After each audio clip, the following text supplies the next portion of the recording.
할렐루야. 오늘 고린도전서 11장 23절에서 24절까지 말씀을 함께 봤습니다. 이제 바울은 성찬의 참된 의미에 대해서 다시 한번 설명을 하게 됩니다. 그리고 오늘 읽은 본문에는 특별히 떡이 의미하는 것이 무엇인지를 우리에게 말씀하고 있습니다. 오늘 말씀을 통해서 우리 모든 성도님들의 삶이 떡의 의미를 온전히 깨닫고 우리에게 자유를 허락하신 예수 그리스도를 언제나 기억하고 살아가는 우리 모든 성도님들이 되시길 주님의 이름으로 축원합니다. 오늘 본문 23절에 바울은 이렇게 이야기를 합니다. 내가 너희에게 전한 것은 주께 받은 것이니. 바울은 지금 복음을 전하는 사역을 감당하고 있는데 특별히 오늘 이 본문에서는 특별히 성찬에 대한 이야기들을 이미 고린도 교회 성도들에게 가르쳤다라고 분명하게 이야기하고 있습니다. 그런데 바울이 고린도 교회에 가르쳤던, 알려주었던 이 성찬에 대한 내용들은 바울 스스로 깨닫게 된 이야기가 아니라 누군가에게 배워서 알게 되어서 전한 이야기가 아니라 예수님께, 주님께 직접 계시로 받은 것이다 라고 바울이 이야기를 하고 있습니다. 갈라디아서 1장 11절에서 12절에 보면 바울은 이런 이야기를 합니다. 내가 전한 복음은 사람의 뜻을 따라 된 것이 아니니라. 이는 내가 사람에게서 받은 것도 아니요 배운 것도 아니요 오직 예수 그리스도의 계시로 말미암은 것이라 이렇게 선언합니다. 바울이 복음을 전하고 그리고 예수 그리스도로 인한 이 구원받은 하나님의 백성들이 살아가야 되는 모든 내용들, 교회에 가르치고 성경을 해석해주고 했던 모든 내용들은 스스로 생각한 것도 아니고 누군가에게 배운 것도 아니고 예수 그리스도께서 계시로 직접 알려주셔서 깨닫게 된 하나님이 알려주신 이 내용들을 그대로 전한 것임을 바울이 이야기를 하고 있습니다.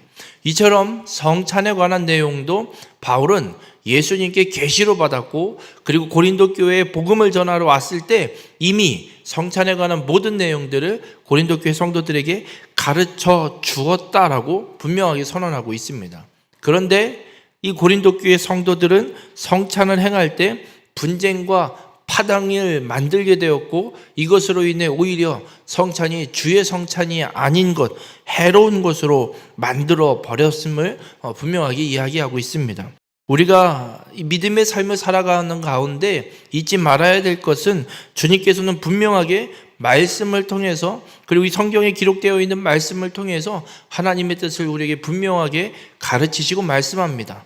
우리는 그 하나님의 뜻을 온전히 깨닫고 그 뜻대로 행하는 믿음의 삶을 살아가야 됨을 잊지 마시길 바랍니다. 그래서 우리 모든 성도님들의 삶이 내 생각대로 행하는 삶이 아니라 주님이 말씀하시고 가르쳐 주시고 우리에게 계시하여 보여주시는 그 주님의 뜻대로 행하는 믿음의 삶이 되시길 주님의 이름으로 축원합니다.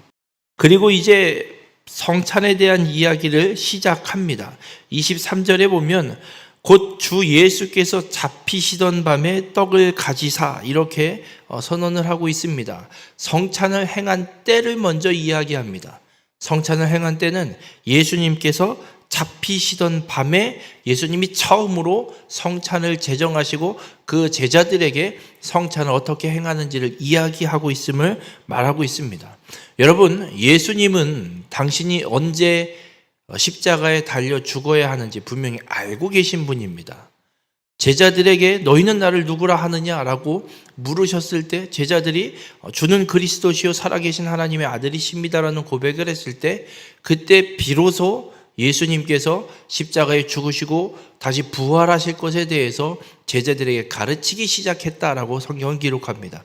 이는 예수님이 언제 십자가에 달려 죽어야 되는지 그 사명을 감당해야 되는지를 분명히 알고 있었던 것이고 그래서 예수님께서 그때가 다 되었을 때 마지막 날이 되었을 때 제자들을 다 모아서 그들과 함께 저녁 식사를 하면서 이 성찬을 제정하게 되신 겁니다. 그럼 예수님이 이들과 함께 모여서 제자들과 함께 모여서 성찬을 제정한 때는 언제냐면 6월절입니다. 여러분 6월절은 출애굽기에 하나님께서 이스라엘 백성들을 출애굽시킬 때 마지막 10번째 재앙 장자의 죽음 가운데 이들을 구원하는 절기로 하나님이 제정하시고 지키게 하셨던 것. 그래서 그 죽음 가운데 구원받아서 이스라엘 백성들을 애굽 왕 바로의 손에서 건져내어 해방시키신 날, 그날을 기념하는 것이 유월절입니다. 이날 예수님께서 성찬을 제정하시고 제자들에게 베풀고 계신 걸 말씀하고 있습니다. 그리고 떡을 가지사 축사하시고 떼어 이르시되 이것은 너희를 위하는 내 몸이다 라고 말씀합니다.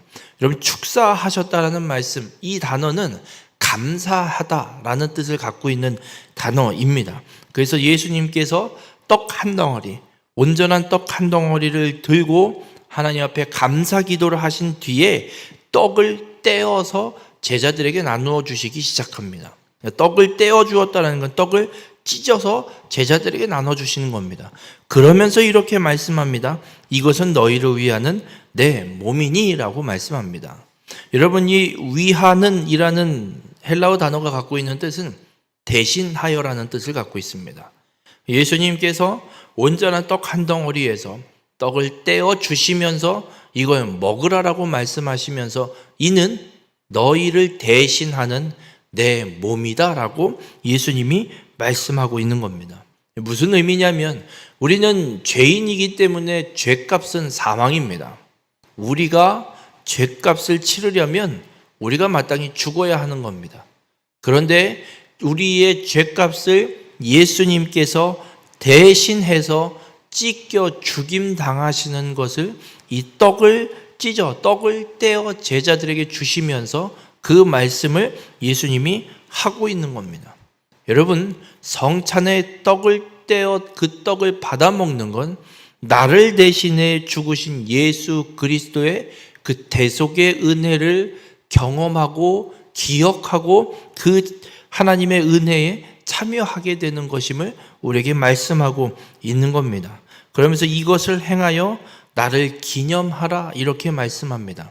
여러분이 행하여라는 단어가 시제가 어떻게 분류가 되냐면 2인칭 복수 능동태 현재형으로 되어 있습니다. 계속해서 진행되어야 하는 것을 의미하는 뜻입니다. 그러니까 이것을 떡을 떼어 나를 대신해 십자가에 죽으시는 예수 그리스도의 몸인 떡을 떼어 나누어 먹음으로 예수 그리스도의 그 십자가 대속의 은혜를 기억하는 일을 계속해서 하고 있으라는 이야기입니다. 그 성찬에 떡을 떼는 건 예수 그리스도께서 나를 대신해 죄값으로 십자가에 찢겨 죽임 당하신 이 사건, 이 은혜를 기억하고 살아가는 것, 이것을 행하라라고 어느 한순간에만 하는 것이 아니라 항상 행하여서 그 예수 그리스도의 대속의 은혜를 기억하며 살아가라고 이 성찬을 예수님께서 제정하고 계시고 특별히 그 떡의 의미가 이런 의미임을 말씀하고 있습니다.